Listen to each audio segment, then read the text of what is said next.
So, I don't like Thousand Suns. And before we start, let me just say, I don't mean in a modeling perspective. It's a great army with some great models and paint jobs. The images on screen are actually of my friends' models. They're very well painted. They look good. And I also don't mean in a lore perspective. Their lore is great, probably one of the best in 40k.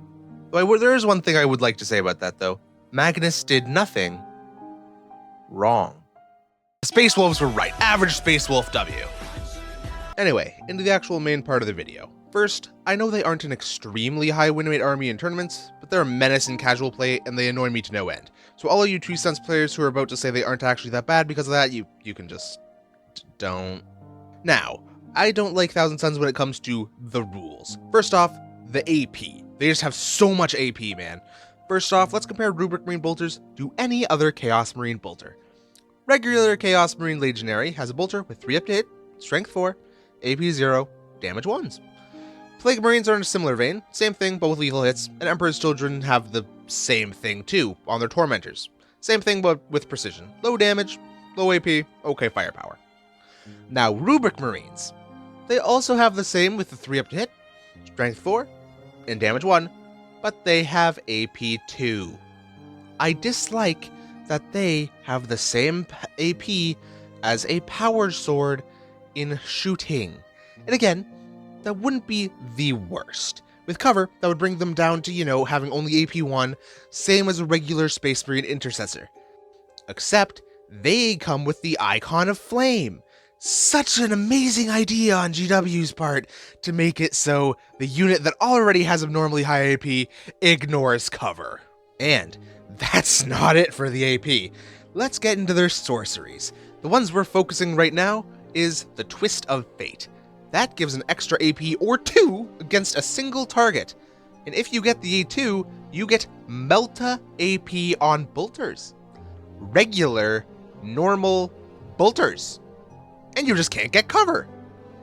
That's just a regular Marine not getting a save, and a Dreadnought saving on 6s. Why is Rubric Marine making a model that is double the price of his entire unit save on a 6? For all that, they do pay a premium for only 15 points more than Legionaries. Oh no. And they aren't even the worst defenders when it comes to AP, but the worst defenders will get their own section in this video. For the next section, we have all of the devastating and mortal wounds.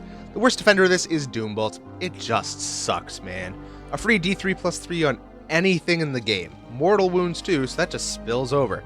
Your Marine squad, that's just at least 2 dead. Death Shroud Terminators, 1 down, just because they feel like it. Eldar Aspect Warriors, they're 1 wound models. They're just all dead. And a tank's health just halved, just like that. And everything else in the game just needs to be lucky to get the D3+3. Scorpack Lord in the charge, Brutalis in the charge, Typhus's entire thing. Thousand Suns just get to roll a couple dice. Roll a 3rd, screw it. Just spend a CP to re-roll it if you don't get it. Get that D3+3. Kill a unit before combat actually happens because you feel like it. Now the dev wounds. Oh man, the freaking dev wounds. Nearly everything that has a psychic attack has dev wounds. Oh, and guess what? When it doesn't, the detachment rule of Grand Coven, one of the things is just give them all devs and 1 CP to switch it back so the big flamer guy can just get constant devastating wounds just like that. Like even their squad leaders, the Aspiring Sorcerer has Malefic Curse. 3 attacks, anti-infantry 4 up dev wounds. Like, it's 1 damage, but it's the squad leader of every unit. Then the Terminator Sorcerer has the same thing but for vehicles and monsters and it's damage too. You know how many times my Vindicator has been doom-bolted and then killed by the Terminators in shooting alone? But you don't know bullshit until you fought an Infernal Master with the Eldritch Vortex of Etaf and your Land Raider is on an objective, with the extra 2 APs on it from Twist of Fate. 14 wounds from an Infernal Master and 5 Rubric Marines. 14! Little Rubric unit nearly taking a whole ass Land Raider in a singular turn. I don't like not getting a save, man. It's the most infuriating thing in 40k. Then, we have all of the Flamers. This one's not as bad as the rest of my complaints. Every faction, except a couple, like World Eaters and Emperor's Children, have some kind of Flamer that unit they can run. It's really just the Rubric Marines' built-in rerolls and the Infernal Master with the Eldritch Vortex. 2d6 attacks, Strength 7, AP 2, Damage 2, with a bunch of Flamer Rubrics is just a recipe for a bad time for pretty much anything, especially with the Dev Wound Sorcery on. Oh, and Destined by Fate. I really don't like that stratagem. I don't like my big one-shot guns being just zeroed out. It's already annoying enough to have to get within 12 inches to shoot at a demon prince, and then with a big 2 damage attacks like a gladiator lancer, just save one and then use a CP to just blank the other. No damage unless the T-Suns player gets very unlucky. It's just a little bit annoying, you know? Lastly, the unit I was talking about in the AP section. The most annoying unit in my opinion in the entire game. Scarab Occult Terminators. 10 of them with a Sorcerer and Terminator armor with the Umbralific Crystal is the most annoying unit in the entire game. First, let's start with just how goddamn tough they are. Let's play a little game. Who is tougher? Death Guard Blightlord Terminators, a unit of Terminators in Relic Plate corrupted by the God of Plagues Nurgle, which makes them virtually unkillable, which just means T7 on the tabletop, or a bunch of dusty guys in Terminator armor. If you chose the Blightlords, you would be very much mistaken. Scarab Occult Terminators have regular Terminator armor, but their ability gives them -1 to wound if there's a Psyker in the unit. And remember, that includes the Aspiring Sorcerer, so it's not as simple as precisioning out the leader. And this isn't -1 to strength if the power is greater than their toughness. It's just always. Las guns, bolters, and chainswords wounding on 6s. Power swords and heavy bolters wounding on 5s. That alone makes them tougher than Blightlords. Hell, a Knight Tyrant's Volcano Lance is wounding on 3s. That isn't the only bad thing about them though. Let's go to their ranged attacks. They have Combi Bolters, Soul Reaper Cannons, and Hellfire Missile Racks. Now, you would expect it to be just Terminator shooting right. A lot of shots for only a little damage.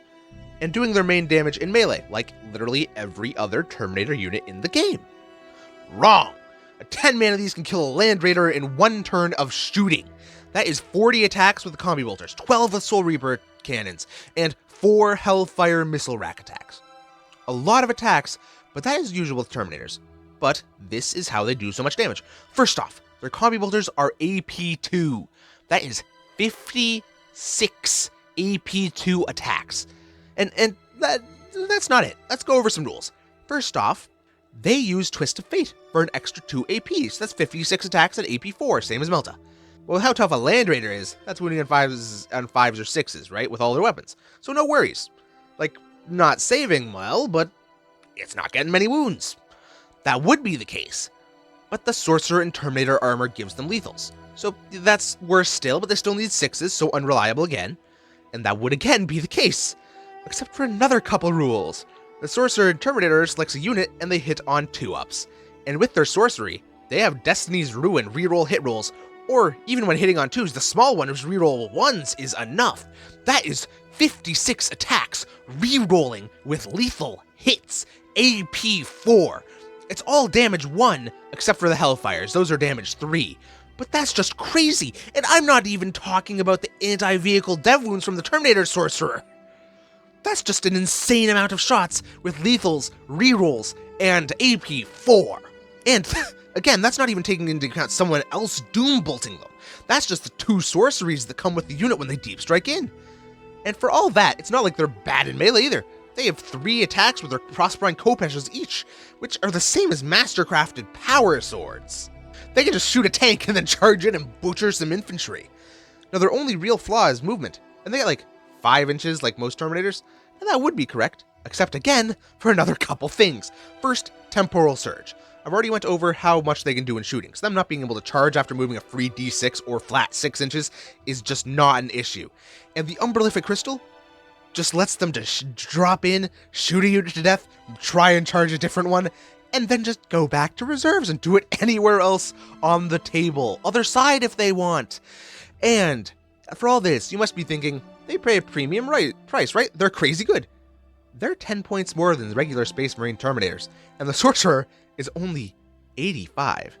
The unit in total is 445 points, which in total is expensive, but not really, when you consider the regular Space Marine Terminators is a 10-man with a captain, is 435, and they need to get into melee to do anything, and even then, without stratagem support, they struggle to deal with tanks with their power fists. Scarab Occults can just do all this for free, even without stratagem support, and they just get it all with their army and unit rules. No, I think that's about all I've got to say about this annoying-ass army. I really just think they need to make their AP a bit less. Like, if they had AP 2 base but didn't have access to an extra 2 AP, I'd be fine with it. Or other way around. But both AP 4 and regular-ass bolters, I just hate it. It's so terrible. Or just up their points, make them justify the insanely high AP. Like, yeah, I'm done yapping for now. Let me know if you'd like another one on the other factions. Thanks for watching. I'll see you next time I feel like complaining about something.